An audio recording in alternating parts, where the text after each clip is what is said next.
Hi there everyone, it's me again, Je, and welcome to another baking session vlog. So here, as you can see, nandito ako sa likod ng bahay kasi nagpe-prepare na ako para mag-bake. Ito yung part na hirap ako sa paggugupit ng parchment paper dahil nililipad ng hangin. Meron namang cutter dun sa pinaka-box sa gilid ng parchment paper, kaya lang hindi ko alam ba't hindi ko siya maputol ng maayos. Nasisira lang, kaya ang ginagawa ko, tinatanggal ko na siya dun sa box and ginugupit ko na lang ng mano-mano ng pagunting. So, bali 8 cookies kada isang salang sa oven dahil kulang ako sa trays. Ito naman yung part na magkakabit na ako ng mga stickers ng logo ko dun sa packaging ko habang tinitingnan ko yung orders dun sa listahan. Hindi naman bago sa akin yung paggugupit, pagkakabit ng mga stickers, pag-aayos ng packaging kasi ginagawa ko to ako lang mag-isa nung nagtitinda pa ako ng local shoes and bags noon sa sapatos days pa.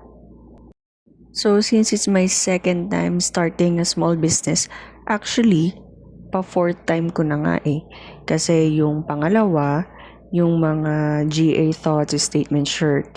Yung pangatlo, yun yung mga beauty products like yung mga lip tints, yung mga dietary coffee, dietary drinks, juices.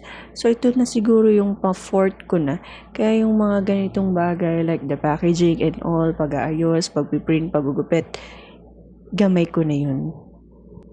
Kaya yung paano yung proseso, ano yung sistema, paano dapat gawin, alam ko na yon. Kumbaga, aral ko na. Kaya nga lang, syempre, iba't ibang klase naman ng business yung ini-start ko. Kaya iba-iba siya ng nature. Kaya may mga bagay pa rin na pinag-aaralan ko, nire-review ko, inaalam ko ano yung dapat gawin, hindi dapat gawin, ano yung mga dapat baguhin, paano yung marketing strategy na kailangan kong i-apply. So, ayun. Ito nga pala yung mga giant cookies na ibinebenta ng Ma'am Baker. So, yan yun. This is the cookie s'mores. Ganyan siya kalaki.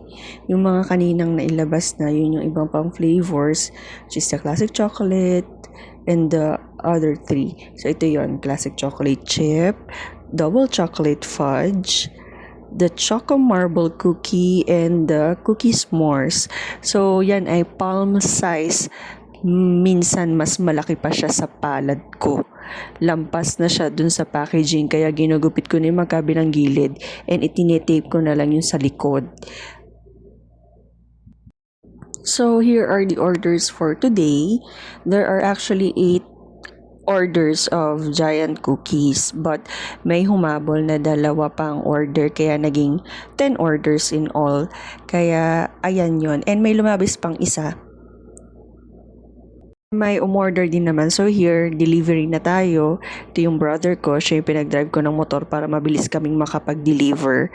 Since malayo, papunta kami ng Balayan. Mas mabilis siya mag-drive. So ito na yung delivery permit up sa Balayan Walter Mart. Iniintay ko na dyan yung customer na umorder. So yan, bale kapag ganyan nakalalayo, pag lampas na ng Balibago and Talisay, may additional 50 pesos delivery fee. So, pabalik na kami para mag-deliver pa. So, that's all for today. Bye!